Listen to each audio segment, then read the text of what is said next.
In spite of resveratrol being a relatively new supplement, which has gained popularity during the last 2 decades, in fact, it has a long history of human use for medicinal purposes.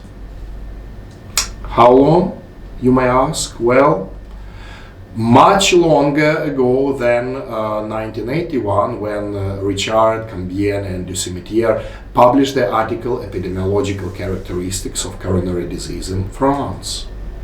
And even longer ago than 1819, when the term French paradox was first introduced by the Irish doctor Samuel Black.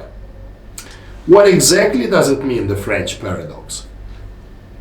What it simply means is that researchers have reported that in spite of the predominantly high-fat diet in the southern regions of France had a lower incidence and mortality from coronary heart disease. And the actual phenomenon was attributed to the moderate consumption of wine, which supposedly served as a source of resveratrol.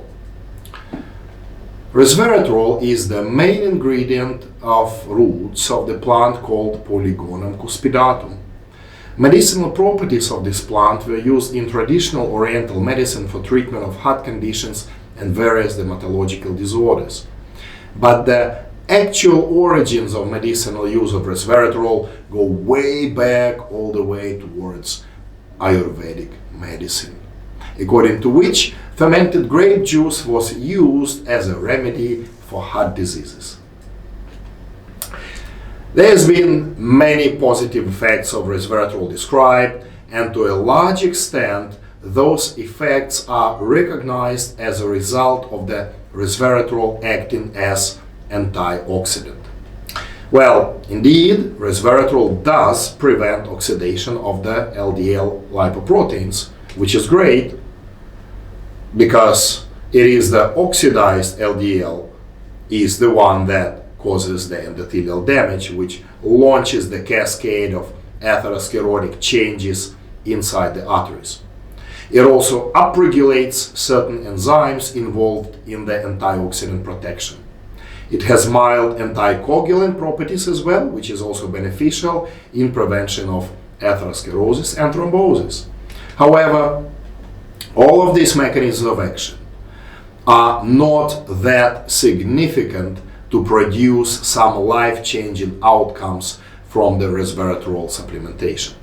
So there should be something else, and there is something else indeed. Resveratrol has the potential to extend the lifespan.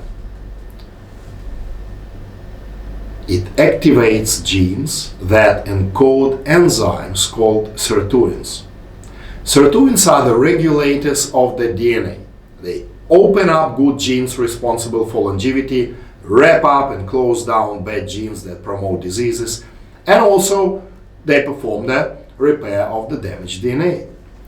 All that needs to be added to enable sirtuins to work is NAD, a cofactor involved in electron transport inside the cells. Resveratrol inhibits enzymes that promote inflammation.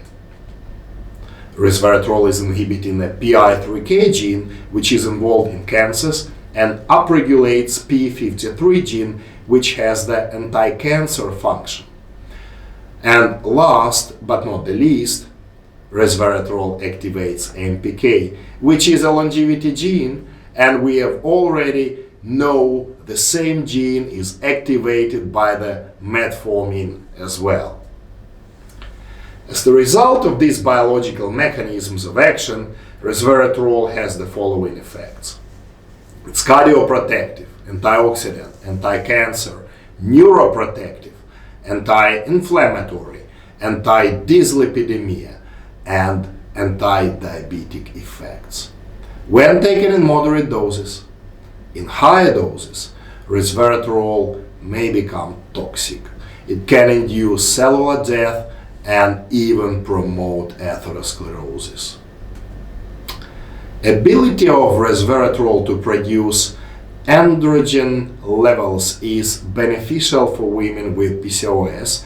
However, those individuals who take medications like tamoxifen or any inhibitors of the cytochrome P450, as well as individuals who undergo various hormonal optimization protocols, should take precautions and consult with an expert prior to taking resveratrol.